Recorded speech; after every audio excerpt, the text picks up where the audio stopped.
თუ ფულად საკრედიტო პოლიტიკა რეგიონული განვითარების მინისტრი უკრაინის ინფრასტრუქტურის მინისტრის მოადგილეს შეხვდა ვლადიმერ კონენკომ და რამაზ ნიკოლაიშვილმა მინისტერიალზე განსახილველი საკითხები მოამზადეს, რაც უკრაინაში მომდევნო კვირას გაიმართება.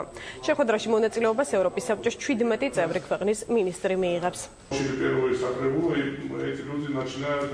ჩვენ ვისაუბრეთ იმაზე, რომელიც 2 ნოემბერს იმართება უკრაინაში, ამ მინისტერიალზე ჩამოდის ყველა მინისტრი ევროსაბჭოს ქვეყნებიდან. რაც შეეხება რეგიონულ განვითარებას, მინდა გითხრათ, რომ თავისთავად ჩვენ ძალიან მნიშვნელოვანია ამ ნაწილში ჩვენ პირველ ნაბიჯებს გავთ და ის გამოცდილება, რომელიც ამ ქვეყნებს დაუგროვა წლების განმავლობაში, ჩვენთვის იქნება მნიშვნელოვანი, გავიზიარებთ. ასევე ჩვენ ვისაუბრეთ სტუმართან ადამიანების გაცვლაზე, თვითმმართველობას გულისხმობ და ეს ძალიან მნიშვნელოვანია, რომ ჩვენ თვითმმართველობის წარმომადგენლებს შეძლებათ მიიღონ გამოცდილება, თქვა იგივე უკრაინაში.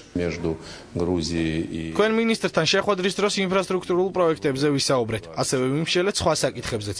უკრაინისა და საქართველოს თანამშრომლობა, გამოცდილების გაზიარება და ურთიერთშეთანხმებული მოქმედება სასარგებლო იქნება ორივე ქვეყნისათვის.